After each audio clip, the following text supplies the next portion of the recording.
Are we? Oh. Okay, and welcome to Unveiling Nightmares. We're looking at what's coming up in February and March. So we're looking at hot new horror book releases part 2 because we did one earlier in the month. Today we have Erica Summers, Chisto Healy and Bo Healy, Chuck Nasty, Heather, Wohl and Dan Shrader. Welcome everybody. So hi. Erica, Hello. tell us a little bit about yourself. Thank you. Thank you for having us. Yeah. Who are we talking to? Erica? Oh. What happened to Erica? Oh, did she get disconnected? She's just sitting there. Hello? Yeah, Hi. I think it literally just everyone was just sitting there looking at me. No, nobody said anything. Yeah, because she said, "Tell us a little about yourself," and then you just. Oh. Yeah, This is going splendidly. That's a perfect intro, honestly. I am Erica Summers. I am a horror author. I co-own Rusty Ogre Publications with Heather Wohl. And I also have started a pen name, and I write romance as well now. So some of my are Vanity Kills, Bad God's Power, and then some of the ones that we're going to talk about today for sure. So that's me. Chisto, do you want to introduce yourself and Bo? Well, this is Buddy. It's our turn. Say hi. Hi. This is Bo. Bo has his first horror novel coming out. You want to say what it's called? Death Digger. Yeah, The Death Digger. And do you want to say a little bit about what it's about? I don't know what is it. Yes, you do. You were just talking to Mommy about it earlier. Oh. What does the Death Digger do? It digs up people and then it puts them in their graves and then puts them in their house and then And then what happens? Who are the good guys? us. And one of their kids, their baby, is in one of the graves, right? So they have to try to find him and get him back from the Death Digger. So it's pretty dark, pretty fun. And I am Chisto. I'm his dad, and I have a lot of stuff already out and a lot of stuff coming out. And it's kind of endless. So we can talk about some of it more in depth. No mixing. Bo is very concerned with his slime right now.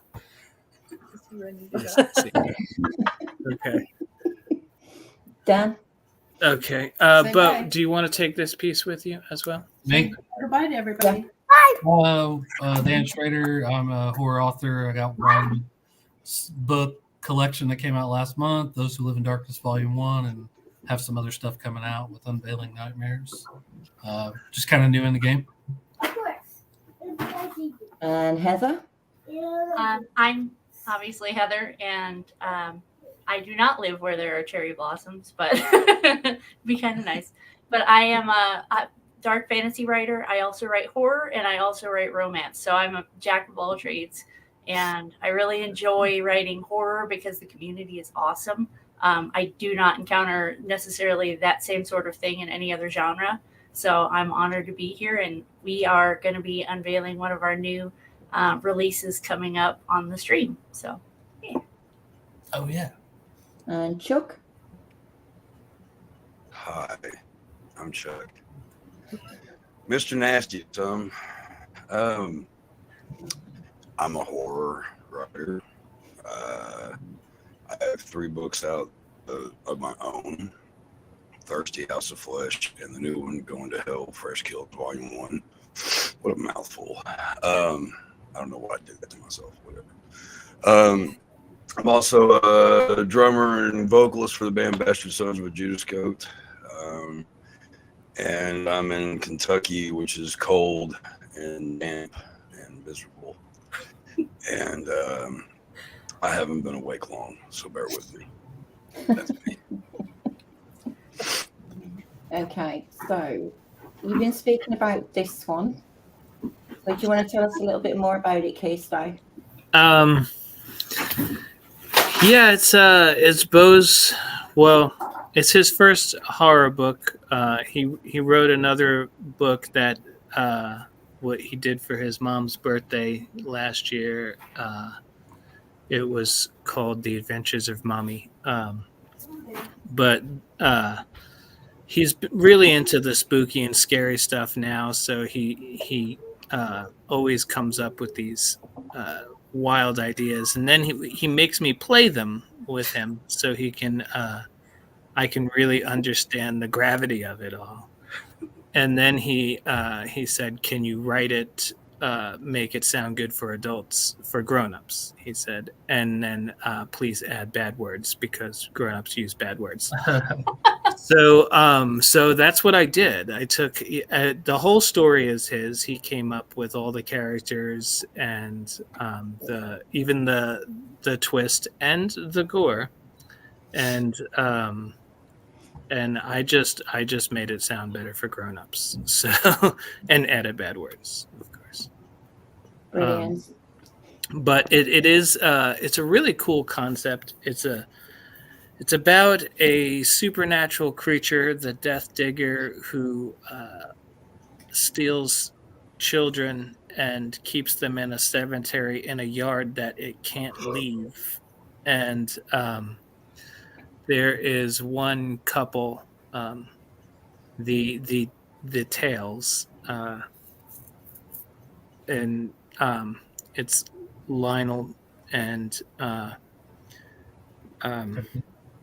oh gosh, now Goldie and Lionel Tales, and their son they nicknamed Tigger, who Tigger gets taken by the Death Digger, so they have to journey out to his farm and try to figure out which grave is his and get him back within 24 hours. Because after 24 hours, his body will reassemble, but his soul will not fill it, and the soulless bodies become children become ghouls. So. So yeah, that's the premise. And that was basically an idea from a 4-year-old. Oh yeah, that was him. That was Bo that was on. That was his book.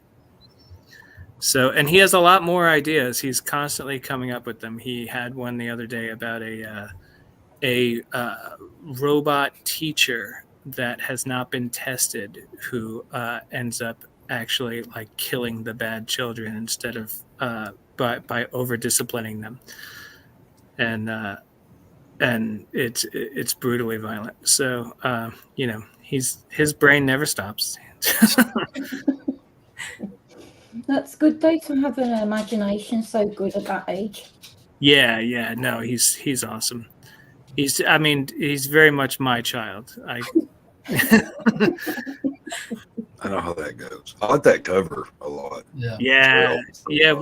We worked on it a little. There was an original version, and I didn't want to say like, can we change it?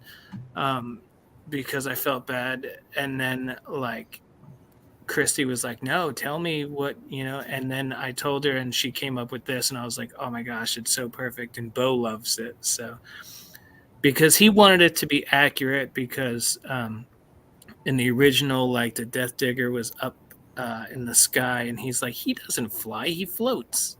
So, he wanted him lower to the ground, and he wanted to see the gravestones since they were a bigger part of the story. So there's more gravestones, and the Death Digger is now amongst them. It's really cool. If you read the story, the cover fits perfectly. Christy Aldrich is awesome. She always does a great job. Yeah, it's fantastic. And you've also got something coming out as well, haven't you?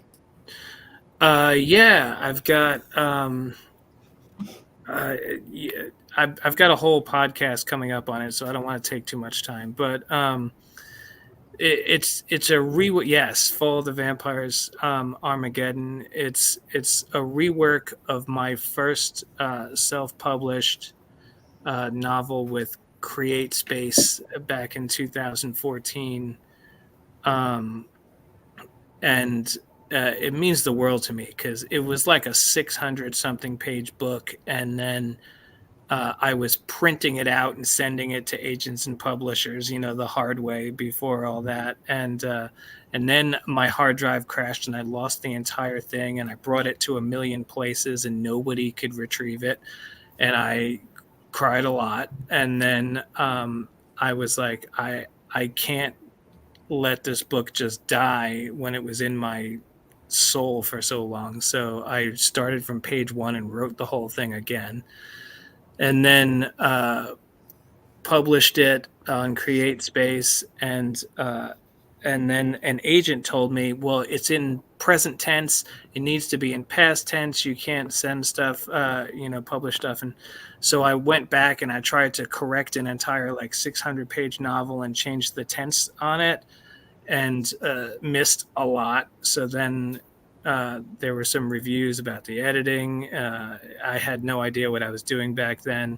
So I reworked the entire thing now, and cut out 62,000 words of the book, and it's still like 100,000 words, 118, I think. Wow. And got a new cover by Ruth Anna Evans, who is also an amazing cover artist. It's a very graphic novel. Yes, exactly. I dig that a lot. Yeah, that was the intention. But originally, the book was going to be a graphic novel, and then I ended up turning it into a novel, and then it went through so much hell that I stuck with it. But I love the idea of having a cover that fit the original, intention.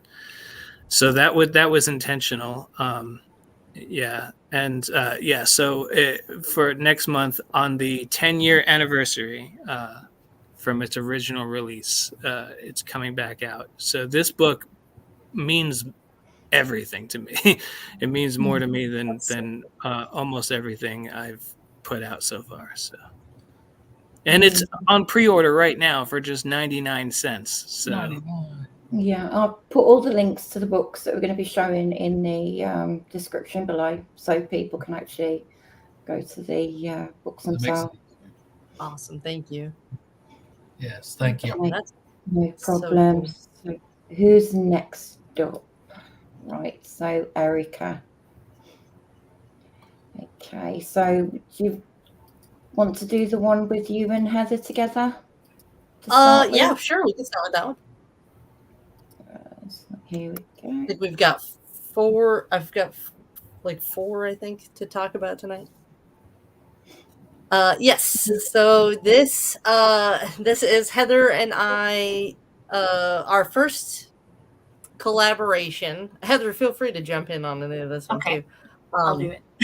So this is So I'm not super well known for collaborating. I usually just kind of do my own thing, and this is the first year actually with Chisto, and Chisto got me involved in one before this, and I had a lot of fun with it. And then talking to Heather later on, I was like, we should write one, and so we decided on this. I can't remember who had the idea first or whatever, but I know we were talking about how we get creeped out by earwigs. That was a big thing growing up, that we were always afraid of earwigs and stuff crawling in our ears. And I was oh my God, me too.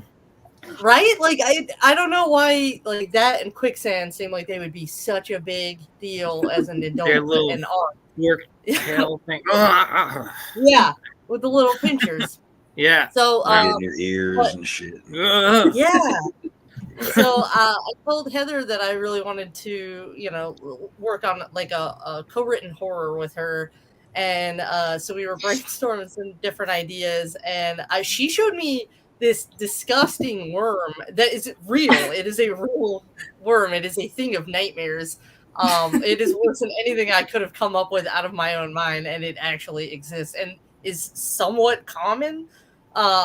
So it's this bloodworm that basically like I don't know if Bo is still here, but it's basically like an No, he's gone. It's like it comes out of itself basically with teeth. It leaps out of itself, and so it's got these little fangs and stuff. And I was just like, that thing is definitely what we should write our book about. Alien or That's what I was Writing about worms is fun. I wrote one in an anthology about things called dick worms, and I had a lot of fun with that. Oh, that's perfect. I've got a whole bunch of stories coming out with those, but whatever. Do you? For the record, Bo did watch a spider shedding its exoskeleton and running away on repeat earlier today. He was like, again. He's not afraid. He's more afraid of talking on a podcast than he is of things that are actually.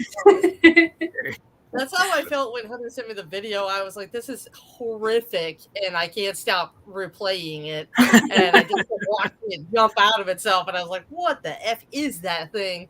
So we devised a way to try to write it so that we could write it on our own schedules and still work together. So I think it was Heather's idea, right? To do like a main character and then two police officers. What are the NCOs? Police officers that are there you go. Yeah. And I'm a super nerd for police, so I thought that would be kind of fun. And Erica just went liberal with the gore. It was awesome. Yeah, I was like, I got the psychopath down. I'll do the bloodbath, and you can, have these. And her characters are hilarious. They bring like an interesting sense of comedy to this very, very graphic. It's like probably one of the most like splatter punky things that I've ever written. And it just, we didn't even start out with it like that. We just started out with it being just a gross, squirmy worm horror. And I don't know how to reel myself in once I get started. I was like writing horrific scenes, and Heather was like, I was like, should I cut these? And Heather was like, no, go for it. Just keep going. Go grosser. Go crazy. Yeah.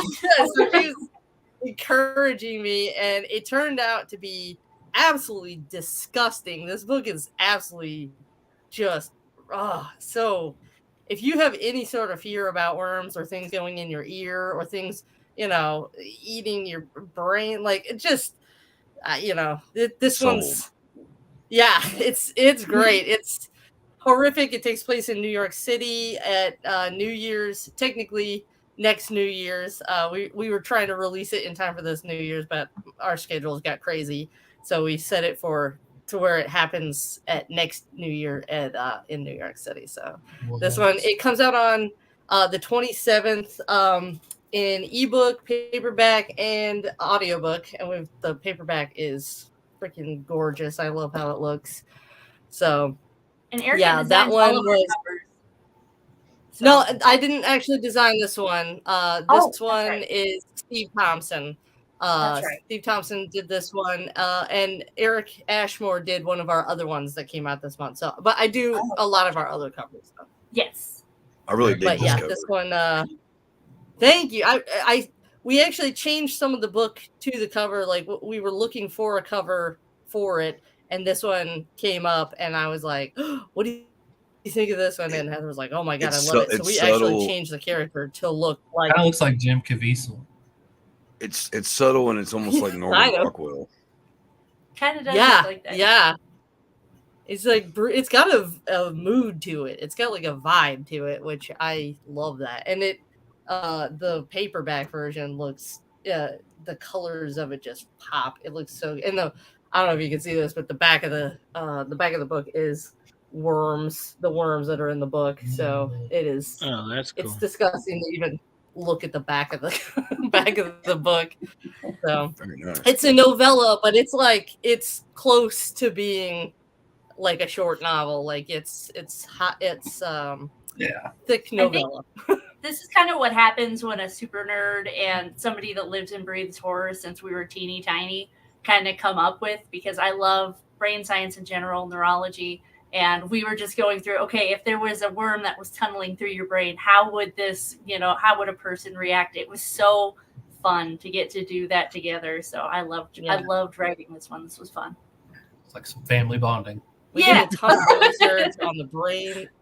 Yeah. Did a ton of research on the brain, on worms. I know a lot more worm factoids now than I did before, and yes, it's a fun book. Like our ARC readers who read it were like, "Wow, this is hands down 5 stars." And also, we just got back a review yesterday that they said you need Jesus. Like that's literally was the response. And this is someone who reads extreme horror and splatterpunk all the time. There was one scene in there where they were like, "You need Jesus." I was like, "Yeah, probably."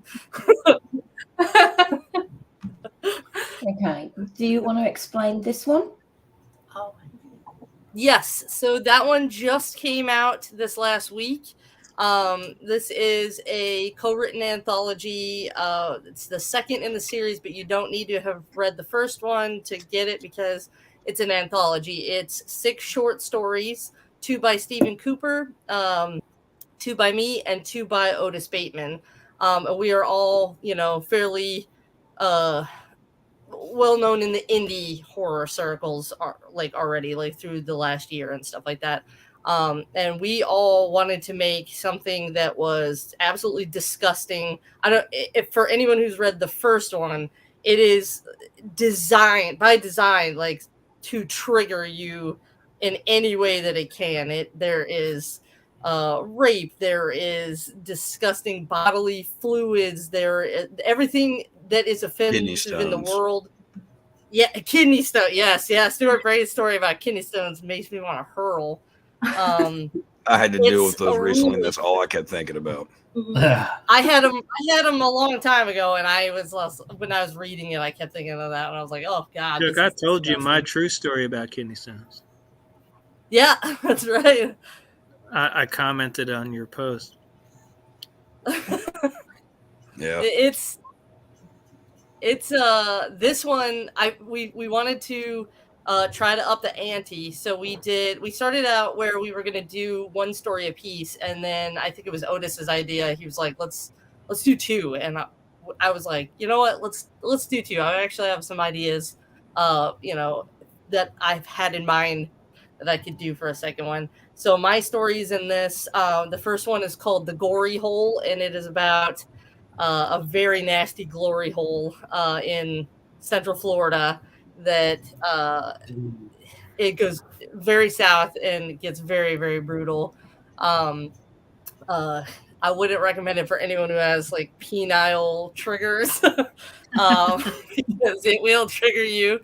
And then my second story is called Necromatch LLC, which is a sort of futuristic story about how laws have been passed to allow consensual necrophilia. And it is basically, it's almost a sweet but very, very disgusting and bloody story about these people who go through the process for this consensual necrophilia, and it ends up very bloody and very, very, very nasty. And a lot of it came out this week. And the interesting thing about this one is Amazon banned it immediately. So the ebook you cannot get on Amazon because we cannot get it on Amazon because they banned it. So we had processed the paperback at the same time, and for some reason Amazon allowed the paperback for now. Like they could take it off at any time once their bots go through and they realize it has the same exact material as the ebook that got banned. So we don't expect it to stay on there for long. So we have the ebook the paperback and also a 50, I think now it's down to closer to 40, limited edition signed hardcovers on the Splatploitation website. Stephen Cooper has a video channel and where he sells all of his books and talks about, reviews other books, and it's www.splatploitation.com. And I'll give you the link and stuff for that. But that's the only place that you can get the ebook since it's been banned. And you can, for now, get the paperback on Amazon, and it's been selling like crazy. We've been in the top 1 and 2 position on horror anthologies for the last few days. Yeah, that's really cool.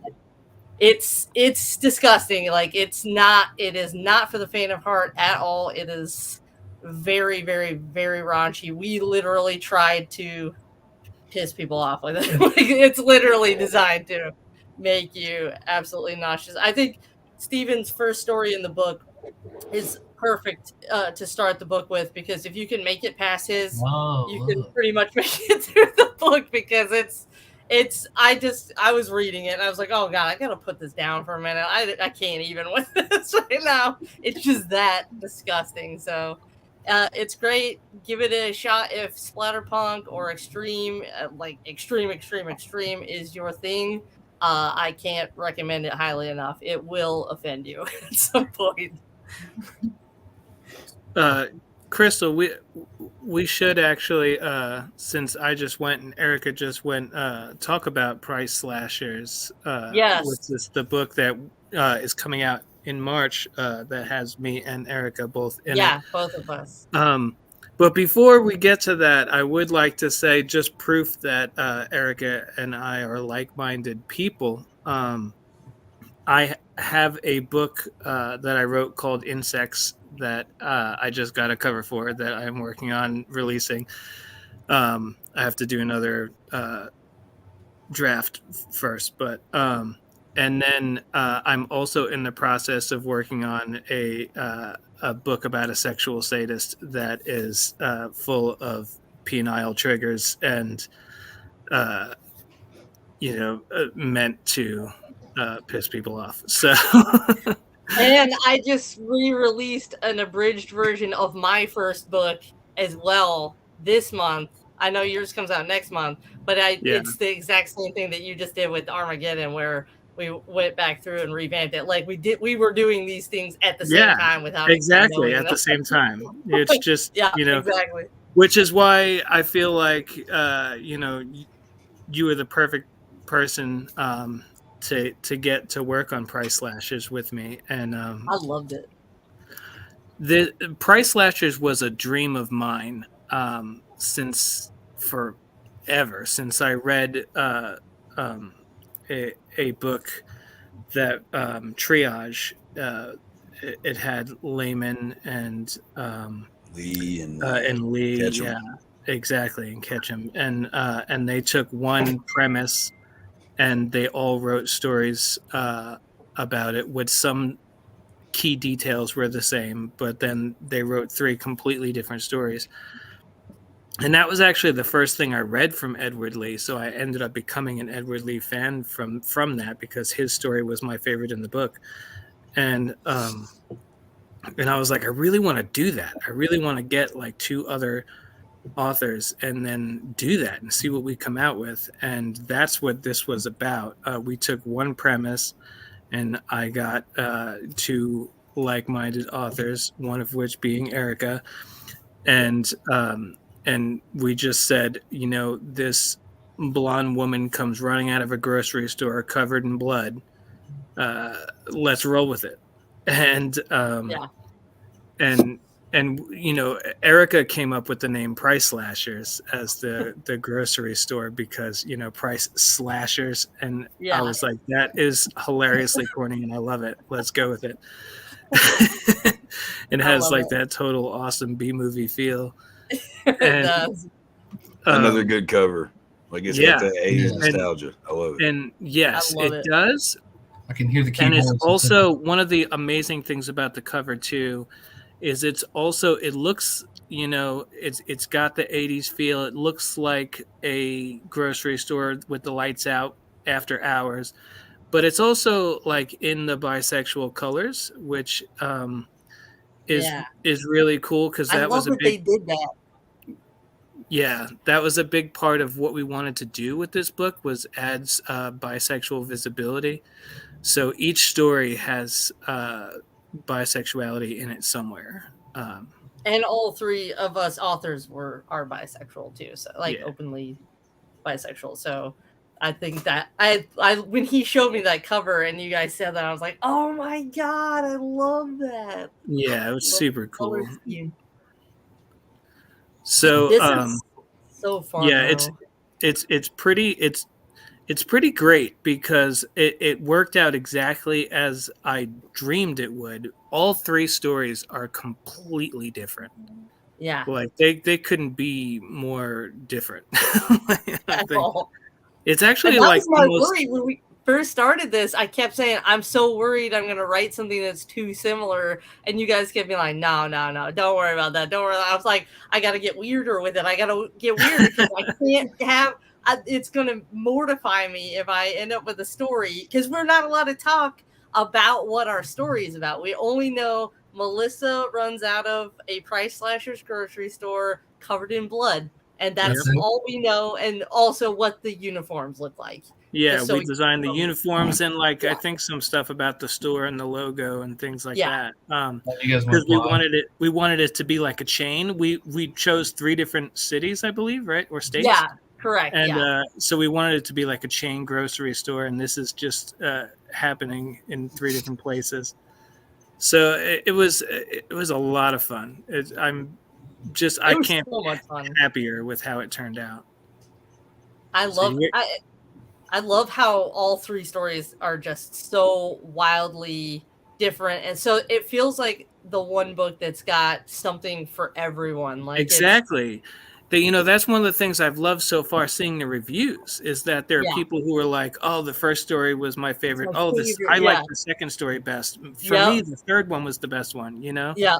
It's like there literally is something for everyone. So if you don't like one story, there's guaranteed to be at least one story in there that you resonate with. Yeah. And I'm sorry, I just wanted to add too, I'm like I said, I'm kind of a super nerd for this stuff. And as Erica's pointed out, I send her a lot of horrible stuff. Yeah.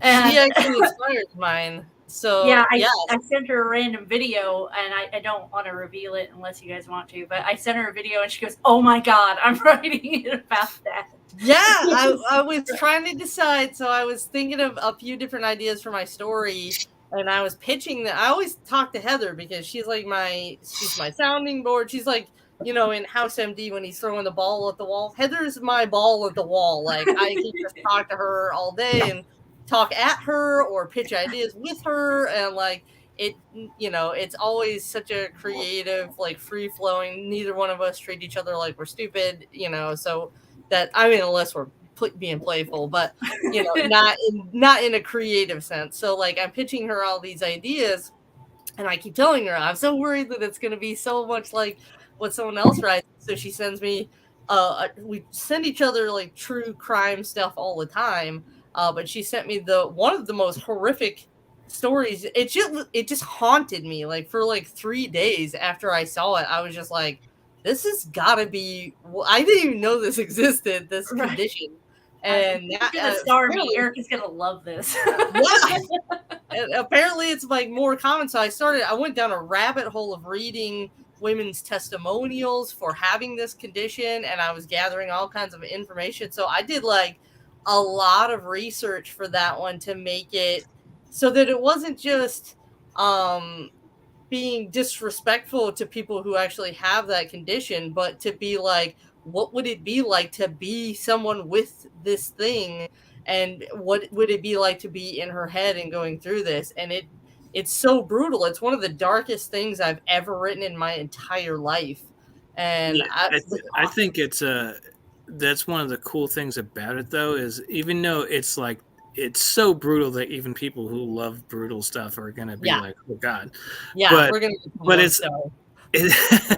it's also like it does get, it into the effects and the psychology of it and the colors. Yeah, the color thing. that's- Yeah, I really feel like that sets it apart. It's kind of yeah.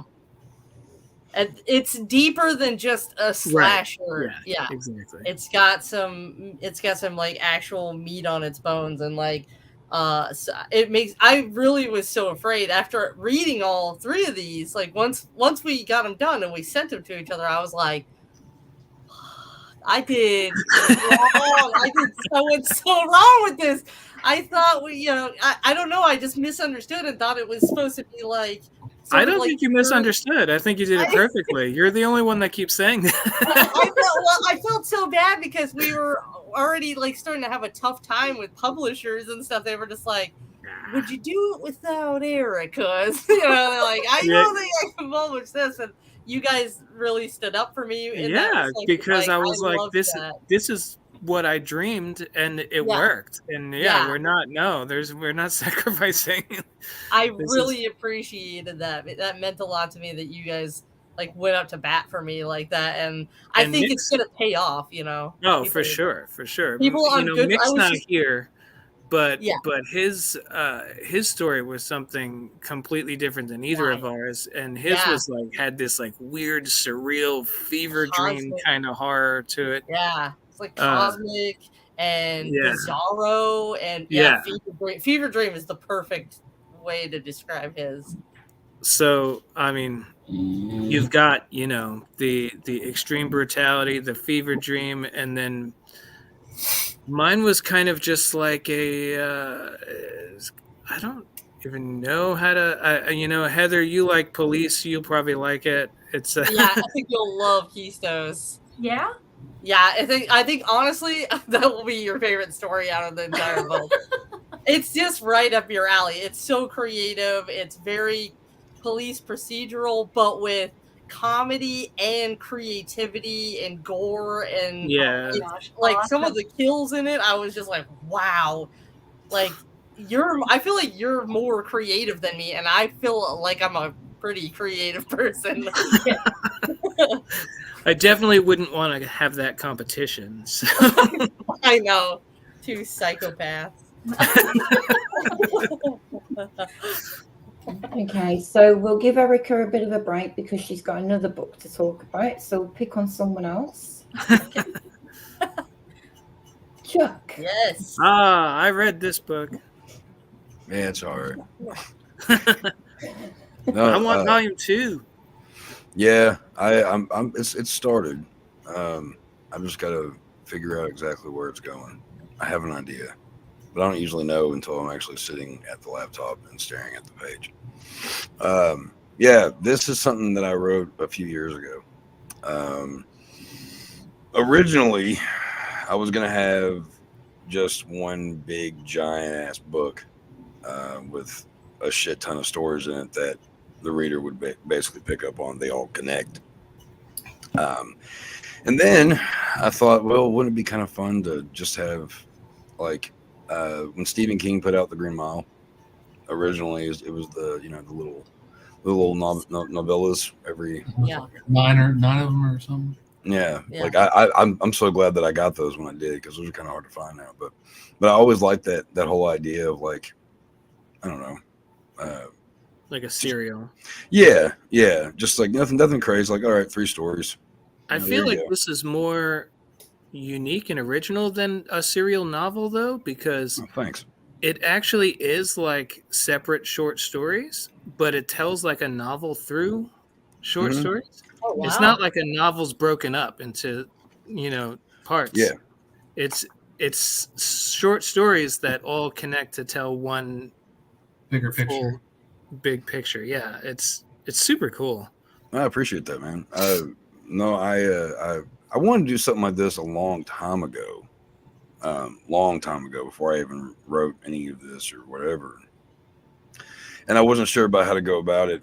And after many years of recapping on, Tales from the Crypt and,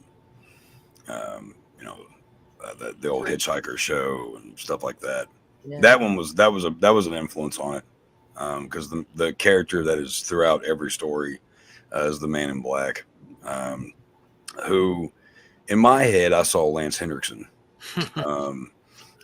Somebody else told me, Otis Bateman told me that he saw Billy Zane, which is cool because Demon Knight was an influence for this as well. Yeah. But I just kind of drew influence from all these old shows I used to watch. They had that kind of that same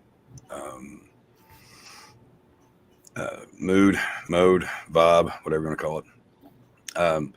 And these are three of my favorites that I've written when it comes into short story wise. The first one being The Wake.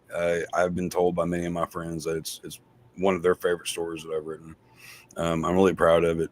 I believe that I wrote these three stories during a really, really shitty time in my life. And I'm actually really surprised they're not more extreme. Those are not really that extreme, but they're just like a good, monster stories and a little bit of supernatural and a lot of shitty people in it. So there's a lot of unsavory characters in it. Yeah. I plan on having 6 of these, all with different color covers, like cool. This one. Christy did an awesome job on this because she was able to mash a little bit of every story into this, and that made me really happy actually. So I kind of want to keep them all the covers cover wise looking like that. Same idea. You know what I mean? Yeah. I think the next cover I want to be orange. Cool. And then it's and then maybe get like a pink, and then just do a bunch of just crazy colors. but yeah, no, just fun little short stories that all connect and kind of let me because these stories were stories I was writing in between writing some other stuff, and they were kind of like a breath of fresh air for me because I was working on something else that will never see the light of day. That now looking back at, I realize is a piece of garbage. And I was, and I should have known better because anytime that you struggle writing something, it's not worth it. The best stories are the ones that don't go away. I don't believe in writing things down, whatever like that, because all right, cool. Just like Stephen King says, and this isn't for everybody, but Stephen King says that writing stuff down is the best way to remember bad ideas because the good ideas stick around and they're there. It's okay to write down certain aspects, characters and all that shit, But anyway, I'm going off on a tangent, but I'm pretty proud of this, and people seem to really enjoy it, and it's really good. Yeah, and it's actually releasing this has given me an extra little push to want to continue putting out stuff, which is good because this is the year of nasty. And that's all I'm gonna say. Yeah. And he's also in the top 10 on Godless. Yeah. Woo-hoo. Yeah, which is fucking crazy. Well, the crazy thing about it is originally before Crystal suggested putting it out with Unveiling Nightmares was I was going to try to put it on Godless. I'd had a contract written up for months now, and I'm just a lazy, busy piece of shit. And don't know how to do anything in order. And she said, well, I'll put it out. I was like, all right, cool. And then she's like, hey, you want on Godless? And I'm like, well, yeah, that'd be cool. And it's done a whole lot better than I was expecting. So it's definitely nice. It's well deserved, buddy. Well deserved. I appreciate everybody's nice words about it. And also I appreciate that, bro. And there's something in this that Stephen Cooper said that I am taking completely to heart. And I think Dan has backed me up on this as well, Crystal as well. Apparently I'm stoner gore. And stoner gore. At least as far as this book goes, that's definitely I think I'm going to become the king of it if that's the thing, because somebody's got to wear the crown, and the man with nasty should be. Go for it. Yeah, go for it, bud. Woo! You have the best freaking pen name too, by the way. Just for horror.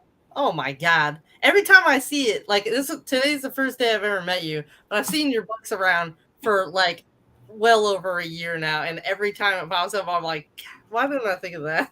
Stuart Bray did the same thing because Really? when I was first, because Stuart Bray was the first person that I hit up to start putting stuff out. Yeah. And I was like, I don't know if I want to go like have some kind of weird, version of my real name or if I want to go by my nickname, which is Chuck Nasty. And he goes, God damn, dude, that's a good fucking name, man. Like, that's a good fucking name. Like, I wish I had that fucking name. And I was like, well, I guess you just made that decision for me. Thanks, bud. And the thing is, though, it really is my nickname. So, like, I've been called Mr. Nasty for years now. Oh, wow. I walk in the door, hey, Mr. Nasty, and so it just makes perfect sense. And then I think also it's the perfect name to have when you're reading something from somebody named Chuck Nasty, you're not expecting like lovey-dovey. Yeah, exactly. If I made a pen name, I'd probably go with Uncle Crazy because that's what my niece and nephew have called me forever. I like that. Uncle Crazy. I'm pretty sure my nieces think I'm Uncle Crazy.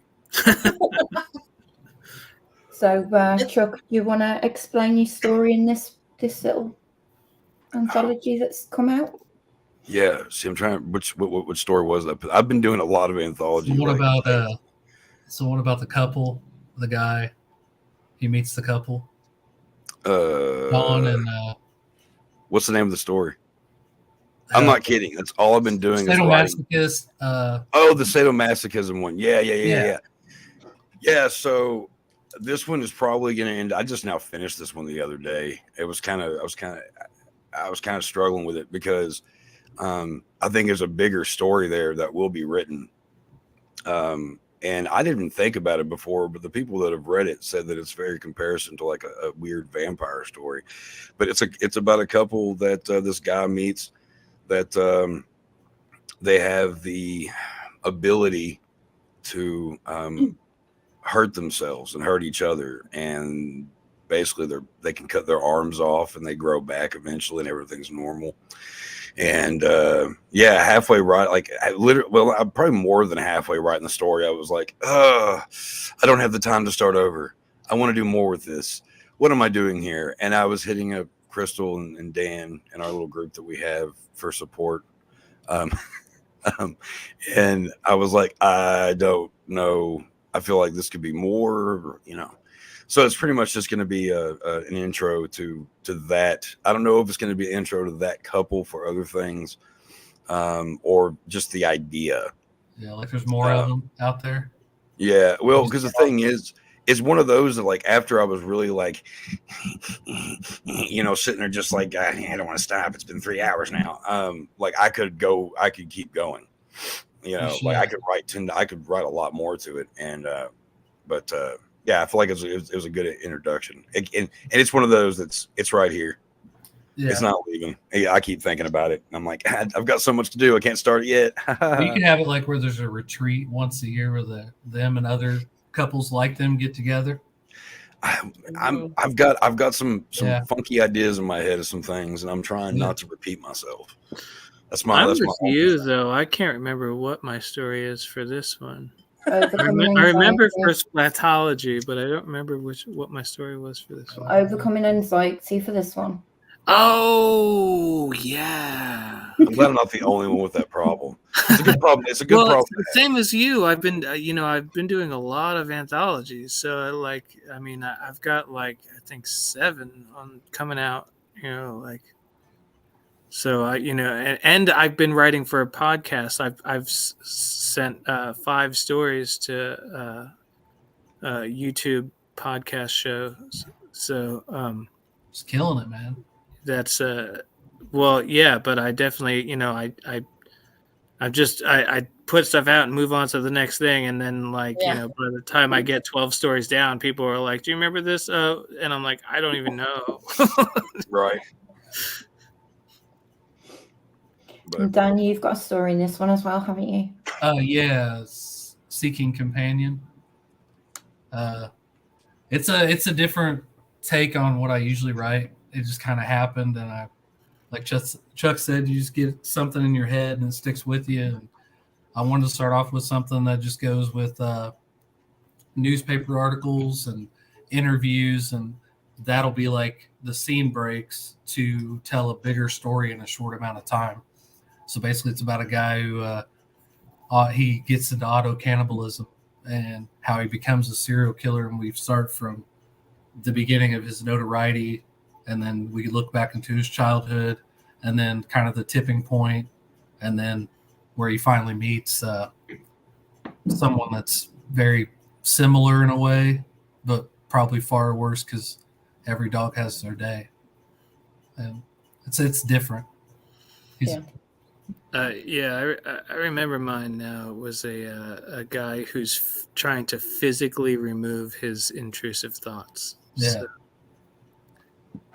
yeah, it's definitely horrific.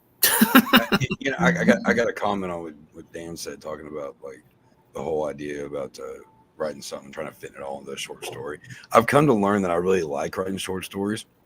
I also come to learn that I kind of suck at it, because it's just like it's like what's short to me. I just it's like fuck. I gotta cut these words. I agree down. with what Dan said of it. Like scene breaks help, tell a bigger story in a shorter story. Oh, Yeah. true. I'm that guy. I'm Stephen King in a lot of ways, where I'm like, oh, I haven't told you everything yet, and I have to go back and I have to kill a lot of darlings. And some people want you to over-explain everything, and other people don't want you to. yeah, I don't know. I've written a lot of. My first book was a collection, and that I came out 28th of last month, and I've just never written any short story like this. But I've always wanted to put some epistolary fashion to it, and I don't know. I think when I sent it to Crystal, I was like, I don't know. I was like, I think it's good, but I don't know. That's what you got to do, dude. I went outside the box. And that's what you got to do. That's what separates you, Go outside the box, do the thing that's different. And as long as you feel good about it, if you find a home for it, there's a reason. Yeah. I mean, doing anthologies, that's the other thing that's really fun about it, is because you really can, especially like anthologies, like, okay, body horror. Okay, and it's like, okay, I can kind of think, all right, well, I haven't thought about an idea like that before, or maybe I can work on this one. And it's kind of nice to just think of even down to different time periods and stuff. I wrote a story for an anthology that Stuart Bray's putting out in a few months, where it's my first I guess it's an all right take on a Western. Nice. And because I've been watching a lot of these motherfuckers out there putting out them Western horror stories. Yeah, I've got one. I was gonna say, Eric, I know you've got one. Yeah. And I'm like, well, fuck, maybe I want to take my take on that. And then I'm writing the story I'm working on right now is for Sydney Shiv's thing, and it's an old PI story idea, and I'm having a blast writing it. I've stayed up for the last 2 nights till 5 o'clock in the morning, and getting my head right, and just kind of putting on the ambient stuff where it's like you hear the typewriter going and the just getting in the mode, man. Having some whiskey next to me, so I'm just like my character. Like those speakeasy noises. Right, yeah. I mean, I love, that's one thing about YouTube I love, is they have so many awesome sounds, and some of them are the same shit over and over again, but it's like, ooh, it's a different picture. So but yeah, it's the great thing about anthologies, is where you can kind of just let me go outside of my usual limits. I love being in anthologies with other writers that I read, because then I'm excited to get it and read everyone else's. Yeah. No, actually, another story that I've got that's going to be in the thing Judith Sonnet's got going. That I can't remember when that's supposed to be out. Is it Scraps or the second one? It's Gasps. I'm in that too. Yeah, nice. and the fact that I'm not going to say who it is, because I'm not sure if it's even been released who it is yet. But there's an author in there that I'm actually reading one of his books right now, and I'm like, oh shit, this is cool. All right. Yeah, that's always awesome. There's a lot. I mean, and there is a lot of good people in all the anthologies, and it's kind of like man, this is cool to be a part of. All these different things, all these great people. Yeah, But I I'm do have to excited say for one that thing, though. too, because Judith told me that there were some parts in my story that gave her actual chills. So I'm really excited to see what other people think. Oh yeah, no, I This see. is That's another quiet thing. horror? I'm so weird about my short stories. I'm like, I don't know if it's good enough. And then I've gotten a lot of praise from all like I got praise last night for one that I was like, oh shit, I thought it was gonna suck, and apparently it was Chef's Kiss is what I was told. So I was like, all right, cool. I'm doing something right there, and that's always nice, It's always funny when that happens. Yeah, actually, you said that I got a message today from Sydney Shiv, who gave me a chef's kiss on a story. So. Hell yeah, hell yeah, it's kind of nice. Yeah, no, it was it actually came at a time when I needed it. Life has been a little bit on the rough side this year, and it happens like it's in those moments where you're just like FML, and then like you receive a message and someone's like, yo, I just read this story, like chef's kiss, amazing, and you're like, oh yeah. like all of a sudden like the sun shines through a cloud. And the thing is, though, is like it really is like that. And there's been a few times where I've been just kind of in the fucking mud. Mm-hmm. And then like somebody's popped up and been like, hey, and it's been these stories that I've been really like, I don't know if they're really that good or not, and then I'm being told that they're pretty good, and I'm like, well, all right, that's a little bit of a kick in the ass. Go with the grind, keep grinding. Yeah, That's all I do, and it's wearing me out, but in a good way. I'd rather have a lot to do than nothing at all.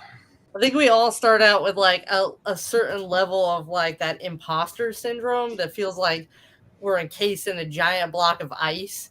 And like every time you get one of those like chef's kisses or like a really nice Goodreads review or something like that, it's like a blow dryer just melting a little bit more of that until you're like, wow, I can actually breathe and it doesn't feel quite so cold. That's how I feel. It's a good I'm metaphor. Like so new into all this. Because I think we all have like every author I've ever talked to is like, I feel like a phony right now, and you're like, but you're writing, you're a published author, like that literally makes you not a phony, like by definition. And they're like, yeah, but nobody's gonna like it, and it's like, then people will start liking it, and it's so hard to like embrace that sometimes. Like you're like, yeah, sure, you're just saying that, and then some of these people are like, they start coming out of the woodwork and you're like, I don't know them. They don't have, like, they're not trying to curry any favor with me. Like, they don't have anything to gain from this. So, right. Like, it's, when it's your friends, you're like, oh, they know I'm having a hard time and they're trying to boost me up. But like when you get one from like a stranger or a reader or whatever, then you're like, holy shit, this might actually be good. Oh no, my friends would tell me if it sucked immediately. Oh, but lucky for me, none of them have done that yet. So that's great. Yeah, no, mine are always like it's so good, and you're like, okay. So at what point are you actually going to tell me if something sucks? Heather, that's why Heather is like my go-to with all this stuff, because she reads all my stuff, and once we figured out how to do those notes in like, Microsoft Word off to the side, it was game on. She's like, okay, you can do better than this. And, I know you're a better writer than this, or this part's good. This made me laugh out loud, or, and stuff like that. So she's like the only form of like, for the longest time, like now I have real friends that, would absolutely, I know Chisto and we're like that. I was going to say, we actually do that with each other. Yeah. You're probably one of the first people that I like, that had nothing to gain or anything by just being like, look, this is what I really think of this, and you're like, yeah, he's got a point though, But I mean, that's actually really, that's way more helpful. It's healthy too, like, because then you're not you don't get this high and mighty everything I write is spun gold thing, and it makes you try harder, it makes you work harder, so that the next time you put your fingers to the keyboard, you're like, what can I do that's better? How can I do this in a way that people, they're hands down will like this, so every time I write anything, I'm trying to do better. Like, I don't think I'm beat ever yourself. gonna reach a point where I'm like, I nailed this, you know? Yeah. I See- won. See, it's like a. It's kind of like in a music sense. If you stop being nervous before you go out on stage, then Yeah. you're kind of, you might need to step back and humble yourself a little bit. Yeah. Yeah. You know, it's just like with any story. It's like, man, I know this is good, but is it Yeah. good? You know, I think it's good to second guess yourself sometimes. It And is. plus, I mean, because I've second guessed myself a bunch, everything I do, and Yeah. usually if I go back and it makes me want to go back and look at it and go, what could I do better with this? Well, Yeah. you know, here's the thing: is the true test is if you read your own stuff. Anytime, even if a book is complete and everyone says it's good, if I go back and reread it, I'm like, I could write it better now. Yeah. Like, Oh, if yeah. a year later, you know, it's always, I'm always going to feel that way. Like, it's never going to be a point where I don't feel like I could have done this better. So, Oh, Yeah, like where my, it's my like first me. my first release, Thirsty, like I it's got some errors in it. It's got some things in it I probably would have done differently. I'm proud of it, but it's a good example of like, maybe if I would have just not tried to hurry and rush through it, it'd probably been a little better. Because like I've seen good reviews on it. I've seen some reviews on it, and I can agree with all of them. I'm like, it's a ridiculous, fucking stupid story that happens to be kind of fun. You know what I mean? Like, but it's like I you know, it's all a learning process. You know? You grow as the more you write. Yeah, and I've been noticing lately like that I'm a lot better than I was. I'm like, yeah, I'm not too bad. All right. Yeah. I get it. the book that's showing right now. Yeah, speaking of ridiculous stories that are also kind of fun. Perfect segue, Chuck Nasty. This book is all about the characters. Like, It is. It is. I'm so excited that you read it because you're like one of like the 10 people in the world.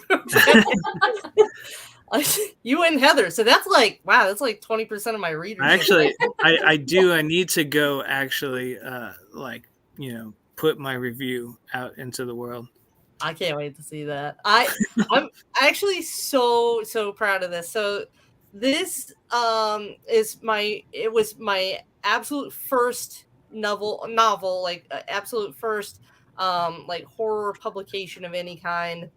I mean, I'd published like poetry and plays and stuff like that long before, but this was back in 2016. This was my very first book that I put out into the world on Create Space, just like you, Chisto.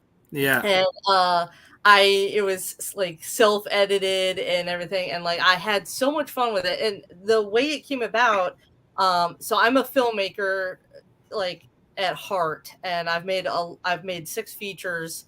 And this was supposed to be number, I think 6, if I'm correct, 5 or 6. And so I started writing the script with a bunch of the people that I had worked on a film that's now on Amazon Prime and stuff like that, all the streaming channels. I had worked with them, and I was like, I want to work on something else with you.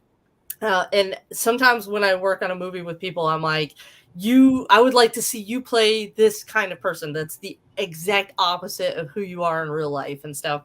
And so I started in my mind writing a lot of characters for people that I knew that I was like, this is the opposite of who you are, and that's who I want to see you play. And as I got I think I got 30% of the way through the script, and I sat down and had a hard conversation with myself where I was like, look, you know, on your beer bottle pocket, this is going to look like dog crap because you just can't do some of the things that this story needs on your kind of budget. Like you need Yeah, for sure. This book needs a budget. Yeah. Like if it was a movie. $10,000 is not going to cut it with this thing. You have demons and stuff like asteroids and things flying out of the sky and all kinds of crazy set pieces and, you know, stuff like that. And action sequences, and I would love to see it as a movie. I would too. That's my hope for this one day, is that many years down the line, when I'm actually like a household name, I would love to see somebody pick this up and be like, we want to make a movie out of this, like with an actual budget. And I will be like, you have my freaking blessing, because I think it's so entertaining. And it's a horror comedy, which I didn't know at the time, but apparently is very unpopular. It's a very unpopular subgenre. I mean, it's super popular in movies. In movies, yeah. It doesn't go over as well in books, but I wish it did, because it's one of my personal favorite genres. Me too. And I've seen a lot of horror comedy films, so I just assumed it was the same with the novel, and that there was a readership out there for the book. And so I wrote it. I personally, I'm super biased, but I think it's very funny. It's very much a lot of my inner arguments with myself about religion. Heather and I grew up in a very Pentecostal home with very religious zealots around us. And I started questioning a lot of what I was reading in the Bible, particularly in Revelations. I love to play devil's advocate, and I love to poke plot holes in things. And there's no better thing to argue with someone about than Revelations, and how that does not match up with anything else the rest of the Bible really seems to preach, as far as like what awaits us, and how many of us are going to get there. You can tell that there's actual theology knowledge Thank you. in the book. I've read some books on the subject where you can tell very clearly that there's not. So, that was refreshing to me. Yeah. I've read a lot too. Anytime something is like religious horror, I'm like all about it. I'm all about reading it. And then I'm like, Jesus, the Bible's like the most readily available book to you. Exactly. Like, read it and then, read certain parts of it and then write your story. So to me, like, I not only read it, I like studied Revelations. I even bought this comic book version of Revelations for like an easy reference guide for myself, and I was just like, wow, this is super like a handy Cliff's Notes for going back through for the numbers and stuff. And so I wrote it. It was very much supposed to just be a very gory comedy when it was going to be a film. But the book I feel like it's just a whole lot of things. There's some really good action scenes in there with like the Russian villain, and there some good bonding and character development. It's I think if I was gonna like summarize it for people who don't know, I would say it's Ash versus the Evil Dead if Bruce Campbell was a lesbian. Sold. I love it so much. Yes, I love that. I should have been describing it like that in my Amazon description. I have to quote you on that. That's what I've been telling people, that it's basically Dogma meets From Dusk Till Dawn, but with demons instead of vampires. Like, it's sold. Supposed to be funny. It's supposed to be gory. It's supposed to be, but it's not about it's not like a splatterpunk adventure. It's just like these idiots, and they're trying to just fight the end of the world, and they're not going without a fight. And it reads like a movie. It reads like that type of movie. Yeah. Well, and it's funny that you say that too, because Erica, this is when she was doing a lot more films privately, she wanted to do this like she said as a movie, but she was getting so bogged down in, okay, how am I going to get an actor to do this? This is going to be too many people to try to pay for and coordinate. Yeah. So she was getting so frustrated with it. And she's like, I think I'm just going to write it into a book. And then that way I can just go crazy with it. And I was like, that's a great idea. I want to see.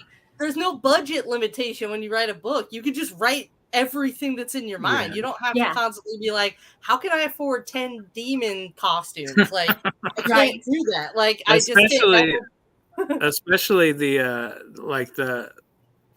final part with the I'll say the costume change. Yeah. Oh, yeah, that's right. Yeah, I don't even know. That feels like that would be really expensive. I don't even know how I would do that. There was a lot that I still like had to figure out if I was going to try to do it as an indie, but I went so hog wild. I was like, now that there's no budget, I'm just going to write it for what it should have been, what it is in my mind. And I love how it turned out. The original version, like I said, did not have an editor or anything like that. And this is technically the third cover that the book has had in that short amount of time. I've got one of your older ones right behind me, but I don't know if you want me to show for it. If you want to show it, go for it. This is I've got the old one on my Kindle too. This is the second version, which everyone complained about the first version, so I made something that I thought people wouldn't complain about that has basically nothing. Oh, I haven't seen that one. Yeah, let's look at Heather's. Twist it a little, Heather. There's a glare. There you go.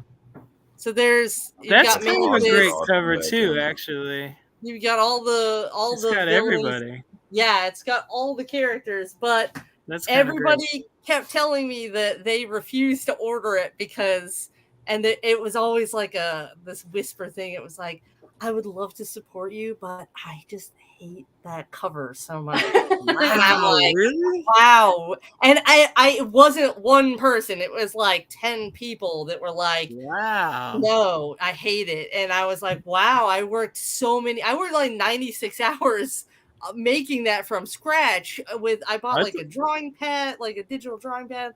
And like, it is what it is. I mean, you can't explain that to every person who sees the cover. If the cover doesn't grab them, it's going to ward them away. So I made a boring cover that was like, okay, for all the people who wouldn't buy it before, now you can buy it and read it in an airport without feeling weird about it. And nobody bought it. Like everybody stopped buying it except a few Germans.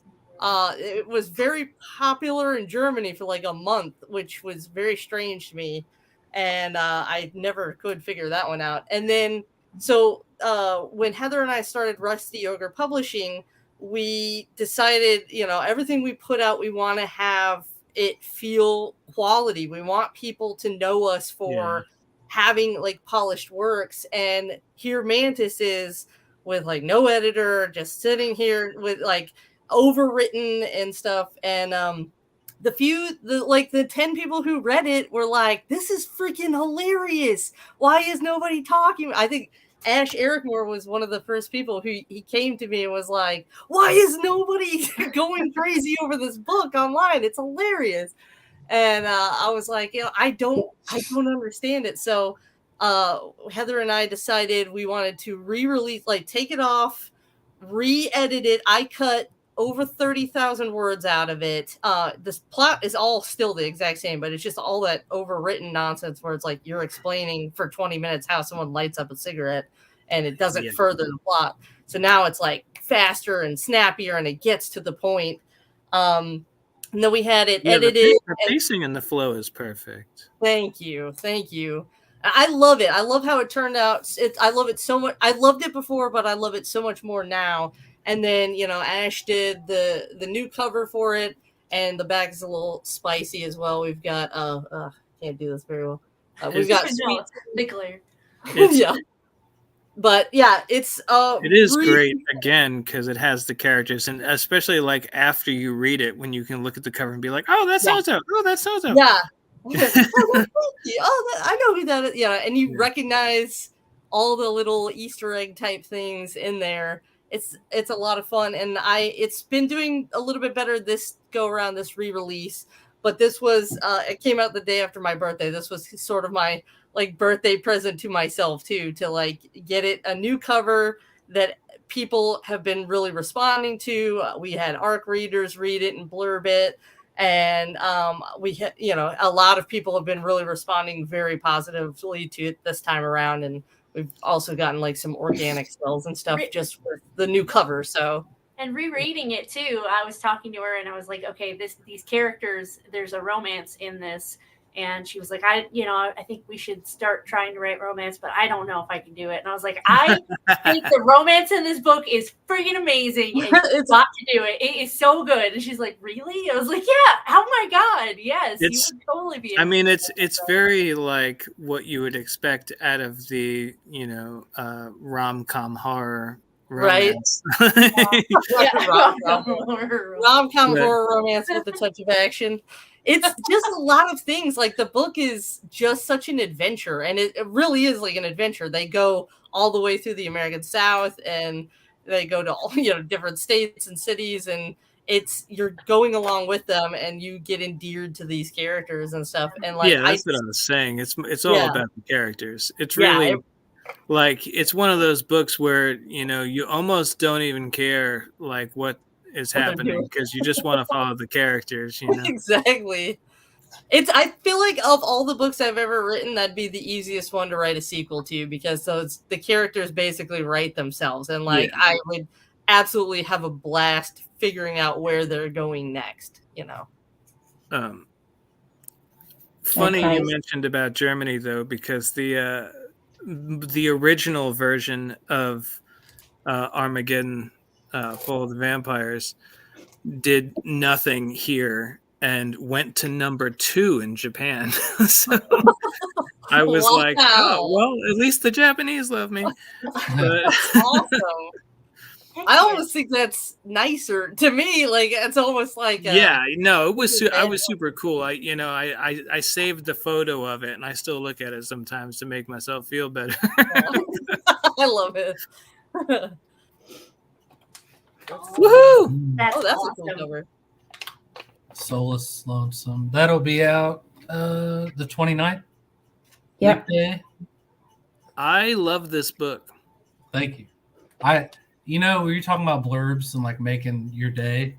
Yeah. When you sent me the blurb for this, that you had read it, I was having a really bad weekend, and it just meant the world to me. Yeah. Well, I'm super glad I was able to do that. Like, when you asked me to blurb it and you were like excited about it and said that, that you look up to my work, I was like, that made my day. So there was no way I wasn't going to do it. And then when I actually loved the book, it made it a lot easier. Oh, thank you. I'm glad. I've gotten a lot of good response from a lot. Like, my collection I just put out, I did not expect to sell so many copies and be at number 2 and number 5 for like 2 weeks. And this one's my baby, and it's taken me about 7 years off and on writing it. So it takes place in 1984, and it's a wild story. I just kind of like, I guess the best way. Angel Heart's like one of my favorite movies. Oh, I love that one. And I kind of hit it with that and like Lord of Illusions. It's like Wall Street if they had Satanic Panic. Oh, they do. Basically, it just takes place in 1984. And at the beginning of it, this guy, Benjamin, he came from nothing, and he's got a business that he's running with his brother-in-law, and his brother-in-law goes missing right on New Year's Day. And a bunch of weird stuff starts happening. The business is about to collapse because his, paperwork wasn't done right, and bank accounts just mysteriously are emptied. And so he decides to make a deal that kind of, it's more than just ink and paper. And he goes on a wild ride from that moment forward. It's kind of at neck-breaking speed, just a fast pace. I'd like to say, if you are someone who reads and enjoys the classics and the older stuff that paved the way for us, Dan's prose and style kind of really encompasses that vibe. So like, he managed to take that feel of like the old Clive Barker, or even like 70s and 80s horror movies, and bring it into today. So if you're into all that stuff, if you if you read that, like the old John Saul, Clive Barker, Ira Levine, this is a book you will love. Yeah. Thank you. Yeah, that means a lot, man. It really does. It's kind of that's all my influence has been this whole time, is a lot of the 70s and 80s, and I tend to write a lot of stuff in that era. And Clive Barker, I've like studied his work and read it for so long. It's changed my life. It's one of the biggest influences I have. And for you to say that whenever you read it, and for other people that have read it that I respect in the community, and they all say the exact same wheelhouse of the 70s and the 80s and old school horror, it means a lot. I was alive then, so when I was reading it, and it takes place in the 80s, I was like checking. I was like, was this? Let me see here if he's got everything. If it actually was stuff that's around in the 80s, I was like waiting for you to like mess up, but no, it's on point. Yeah, I know so many people are like, "Is there a Friday the 13th in 1984?" Yes, yeah, I was born on it. Chuck Cassidy was born on that day. Yep. It's a good day. Yeah. Good year. That's one I'm very proud of, though. I can't wait for it to come out. And the fact that this year is a leap year, and we have a leap day, and it takes place around the leap day is very important in the book. I don't want to ruin it. I was gonna say, it's hard to talk about this book without giving spoilers. I can't, because there's so much that happens and goes on.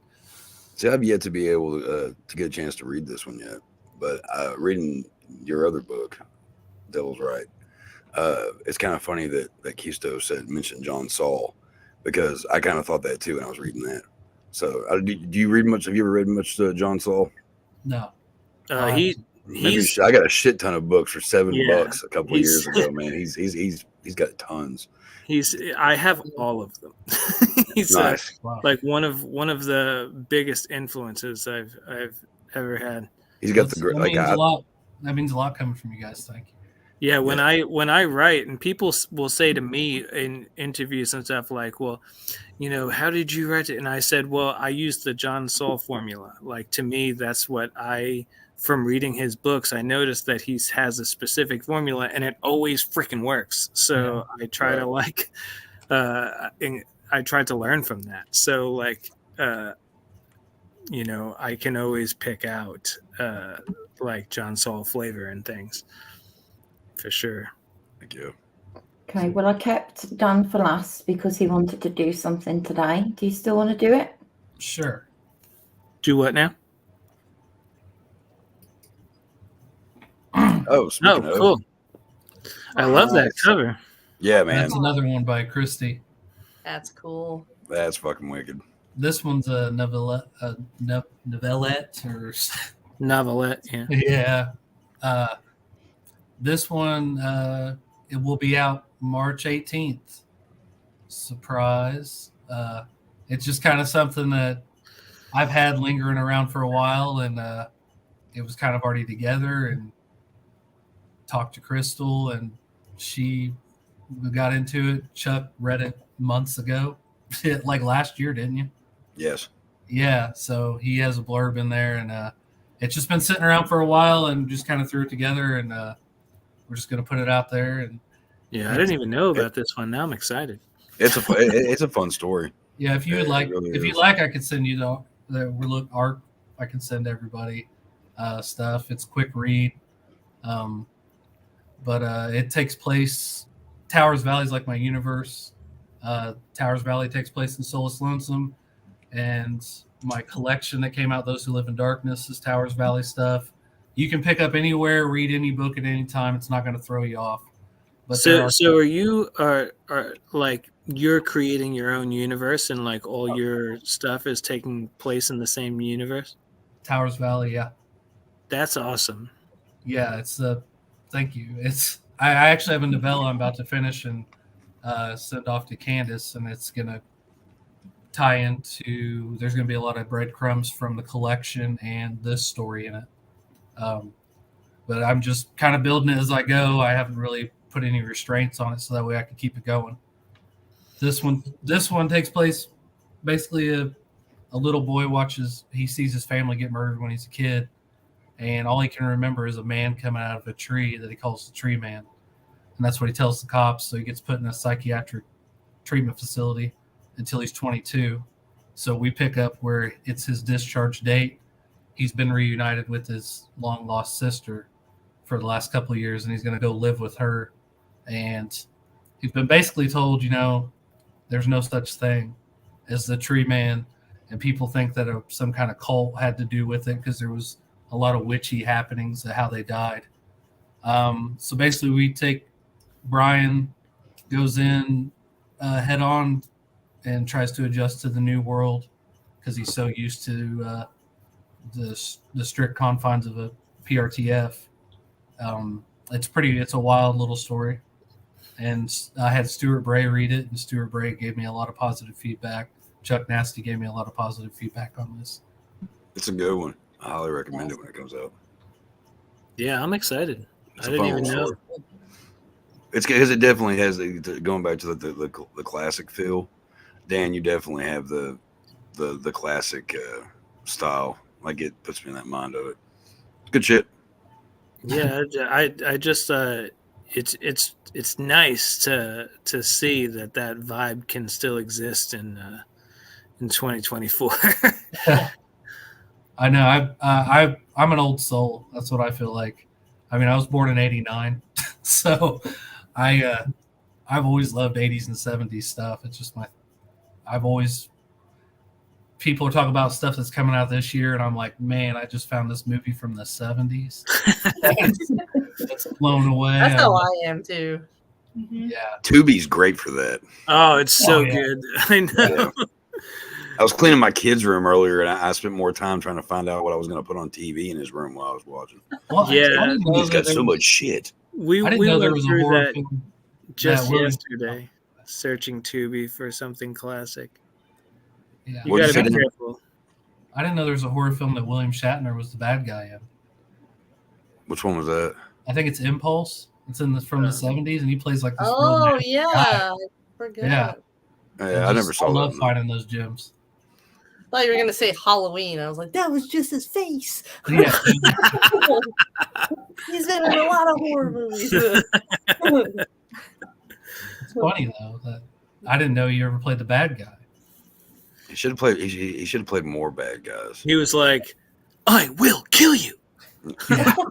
See, I always thought that Mr. Belding from Saved by the Bell should have done some like vicious horrors too. yeah. But my stepdad was the one that gave me that idea. He's like, that principal on that show, he should play a bad guy. I'm like, I kind of agree. I always thought about if Mr. Rogers was a bad guy. That's where I came up with the Mr. Moonlight, the Catman story that's on Unveiling Nightmares. Yeah. Digital downloads. Mr. Rogers a bad guy. I can't wait for Splatology to come out too. Oh yeah. Yeah. We all have stuff in that? Yeah, I definitely do. I do. I don't think Erica does. No, I don't think Heather and I do. No. Yeah, But you should get in the next one because they're doing it monthly. So Are they? yeah, Very and cool. and you could definitely break out some good splatter. We all know that. So I'm definitely sure I could. I'm a little short storied out right now. I gotta give it a little more time because I actually have an anthology coming out at the end of May. It's a bunch of the short stories that I've had in some anthologies, a bunch that have never been published, and then a couple that I wrote just for this anthology. So between that and then like Price Slashers and ensuring your place in hell. Price Slashers is technically novellas, I think. Technically, yeah. Yeah, 3 novellas. But And, I had 2 in ensuring, so I was just like, I'm so short story. That plus, do what? Didn't Body Horror come out today? The paperback release early. The ebook comes out on the 20th. 20th. Nice. That one I'm gonna Yeah, buy. that's going to be a fun one too. I'm really glad that Ruth Anna joined that because as soon as you brought up body horror, I was like, oh, we got to get Ruth Anna. Yeah, she's great. Her story Yeah. in Ooze was probably my favorite in that whole anthology. And Yeah. oh yeah. Chisto was like, what's the theme? Body horror. Yeah, but don't you want us to write about anything in particular? No, there's no rules. Yeah, that's what I was like, okay, but what are the rules? And she's like, just that's it. I was like, oh, okay. Yeah, she really leaves it up to you. Just like go crazy. Yeah, Just be gross. Just be gross and twisted. I prefer that. Ruth Anna is known for her covers, but she really is a brilliant writer too. And like We're Here. I don't know if y'all have that book, but that also has Mick Collins, who is in Price Slashes with us. Yeah. And both of their stories, Mick and Ruth Anna, are like good enough to make the book worth buying. Ruth Anna's story in that one totally I was like, I need more of this. I want a novel of this. I was like, I was in it. Yeah, I was like, wow. I was messaging her. I probably annoyed the crap out of her. Like, I was like, we need to talk about this. and We're Here Too is in the works, and I have a story in that one which is actually it's in the same universe as my story in Price Slashers. And I'm hoping to eventually, after that book's been out for a while, to write a book and combine the two and the characters from both. Awesome. A lot of fun stuff on the horizon. Yeah. There's a lot of good stuff. Definitely. Well, thank you all for joining us on this live tonight. It's been amazing having you all here. Crystal, don't you have some stuff to talk about? You don't have anything to talk about? No. What? That's bullshit. Bullshit. You have a story of body horror? Yeah, you got stories. Yeah. And everybody's loving Toxic Maternal. She just likes to hide in the dark. Yeah. It's like, y'all do all the talking. I'm just gonna be over here. Don't you have like something that's number 5 on Godless? Right? Yeah. Toxic Maternal. Yeah. It's doing pretty good, like I predicted. See? You got to listen to the nasty. I know what I'm talking about. Listen to this. That book, Erica, you'd probably love that book if you haven't read it yet. Yeah, I got to check that one out. It's been on my radar for a few days. It's short and brutal. You had me at short and brutal. Yeah. It definitely is. It's right up your alley, for real. You think you have mommy issues? You don't. Yeah. No, I do. See? Heather and I definitely do. Yes, we do. The story might make you feel better now. Many of our books and stories. Literally every time somebody's like, this is fucked up. I'm like, yeah, that happened though. That really happened to us.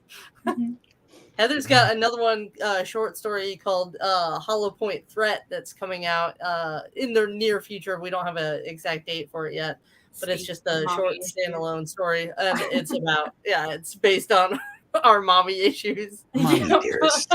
Yeah. What better also, way Derailed. Yeah, Derailed. That's a short. That one's actually going to be in the anthology, the Rictusgrin in May. Comes out May 28th.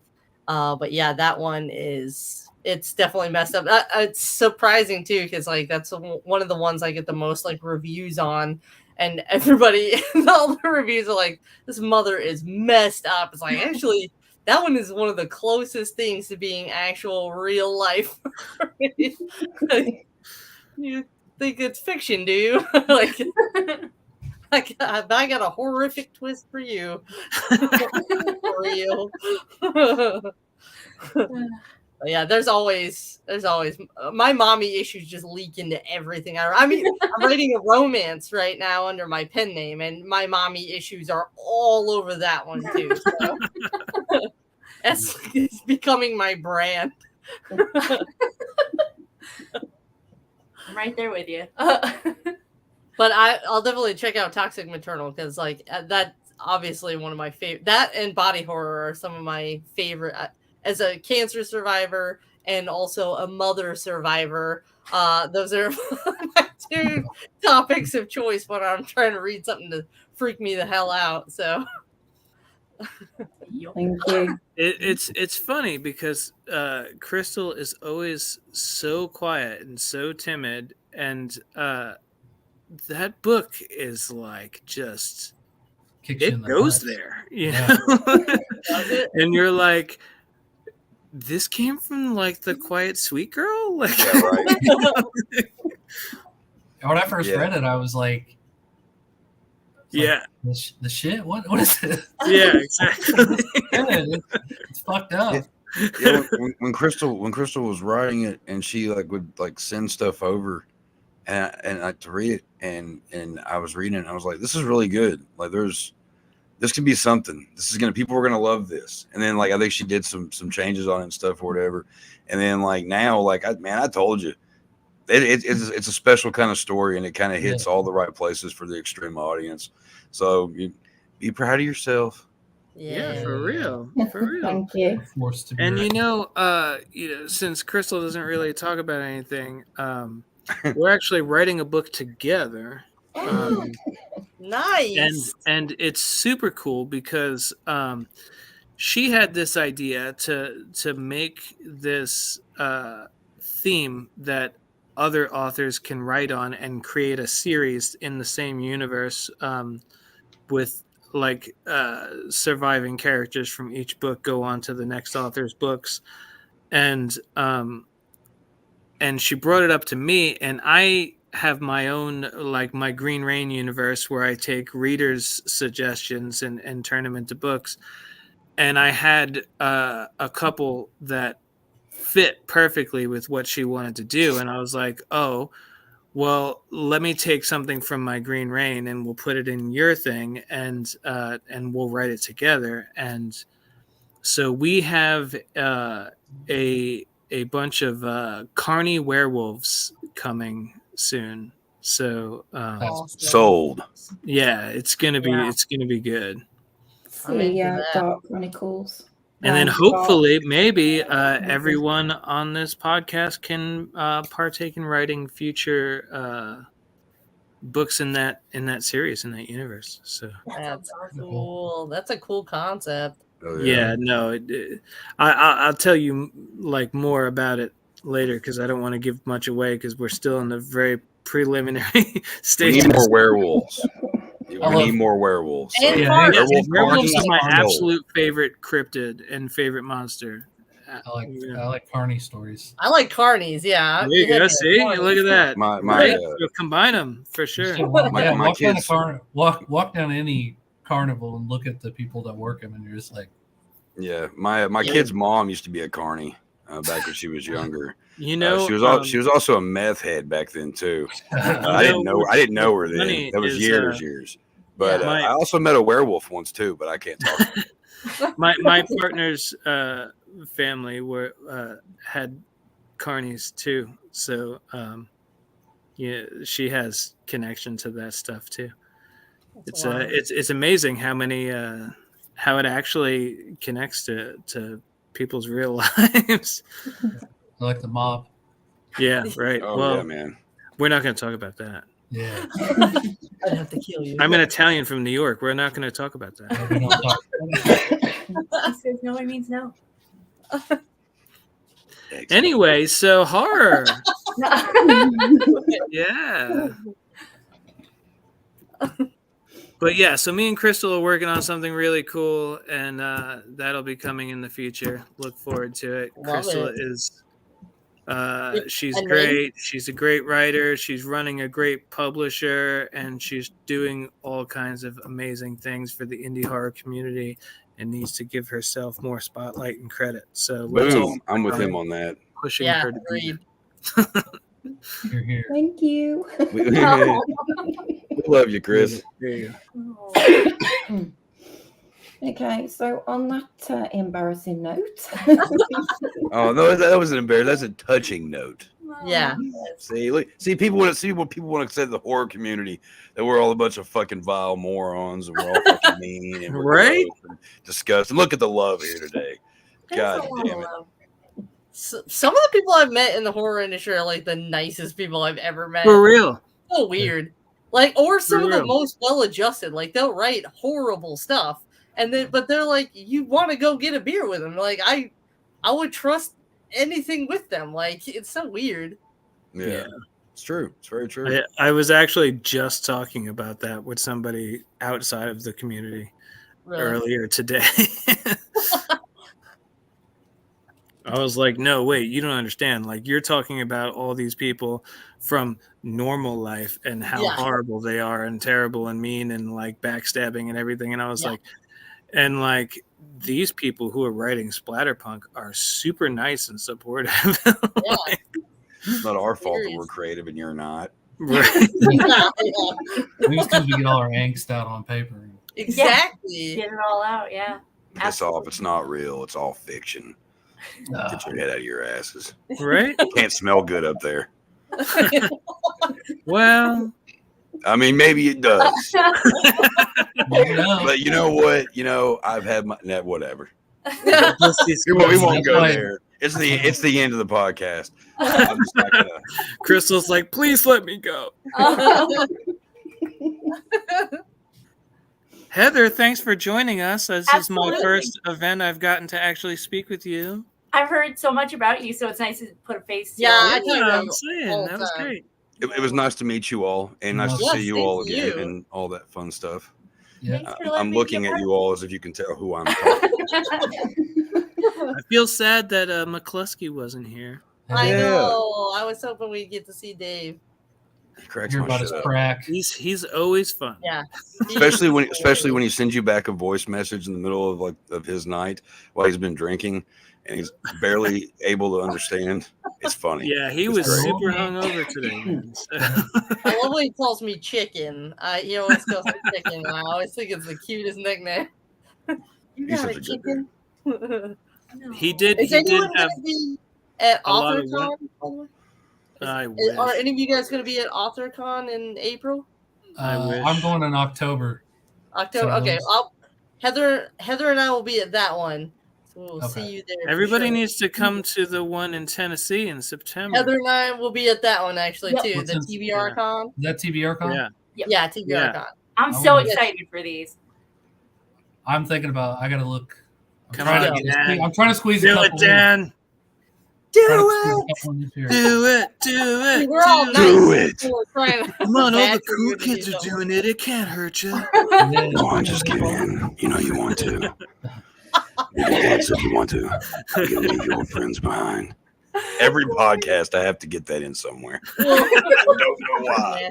I look the way I do, but I'm also blasting up Men at Work. I don't know. It's strange. Men Without Hats, you know. Men Without Hats is your favorite song. Yeah, I think it is. My neighbors, they don't know what to think of me. 1 minute it's Slayer and Cannibal Corpse. Next minute I'm listening to Waylon Jennings and fucking weird ass 80s songs that have Dude, nice I am beats. right there with you. I am I was 100% right there with you. Yeah, I was singing Millie and Vanilli in the shower earlier, and I got busted by two families. Hey, you know in who vans wasn't singing Milli Vanilli? Millie Vanilli. I got busted. That's why I only lip sync it. I got busted at the light Used the to be other day by a authentic. couple of families singing "Addicted to Love" at loud volume. There you go. So I'm a little Robert Palmer. You know, I'm all over the place. Love it.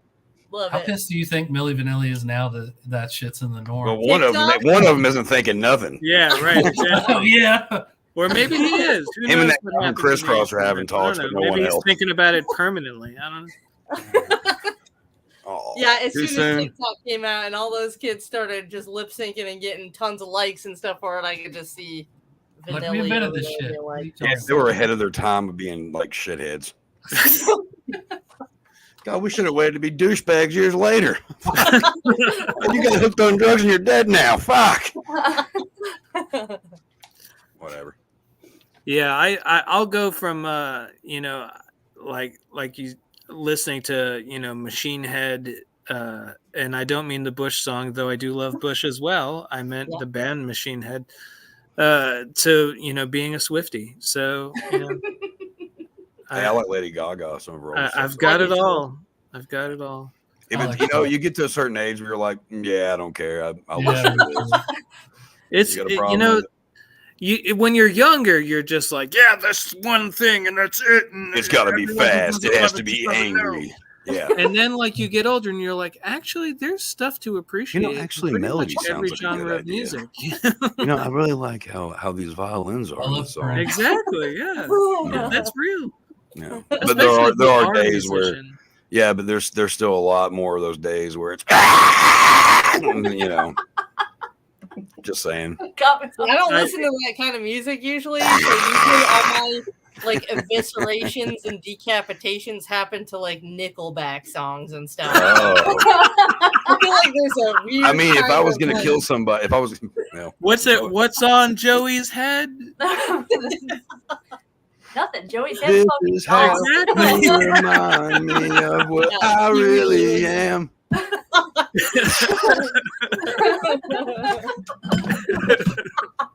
It's funny. I've always been openly and unapologetically a Nickelback fan, and one of my Their short stories. first few albums Bless were great. you. I don't care. I love them. I still love them to this day. But that's the big joke. Everybody always teases me for liking them, and then I put out the short story "Feed the Machine," which is one of their newer albums.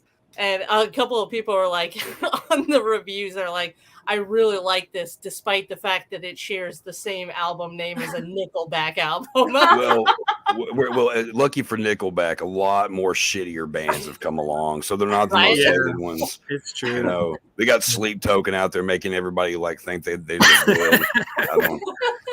I'll tell you But what, I love a good Nickelback meme more than anyone though, because I get it's. Look Oh at my this God. photograph. The one where it shows like the dude from Nickelback and then like an unwrapped package of ramen. And Yeah, it's like with this, it's so good. I'm a Nickelback fan. And this is my photograph. Oh, One day when I get one printed out. I thought I'm 5 Finger Death big Punch into fans were horrible. Canadian rock, and so when Nickelback was new, like before they were even really hit big, their first album, it might have even been an EP. Like I had that, and Yeah, it was really It's a good rock And album. And then it Leader was, of Men. yeah, and then people like they had that one song and hit it big, and then I was like, oh cool, they made it, and then next thing you know, everybody hates them. It was just fun to hate on one person. Metallica was like, hey, Nickelback's here. We're good. Yeah. I love Metallica, but they get a lot of shit too. Oh my Yeah, God, they do. I'll give them a lot of shit. No, don't give Metallica. We're not doing that. Crystal, take over in this now. Lars was We're like, done. We're done. We'll leave it alone. What are we doing here? Yeah, thanks a I lot. have Lars. tried to end it twice. Yeah. So have I, but I recovered. I've got the semicolon tattoo. I went to the hospital for a while. Came out okay. I wrote a book about it once. Thank you guys for letting me be a part of this. It's fun. Yes, thank you. Yeah, it's been wild. It always is. It always is. been wild. It's always a good time. Well, thank you all for being on the show. It's been a blast. Thanks for having us. Thanks for Thank having you, us, Crystal. Crystal. You're welcome.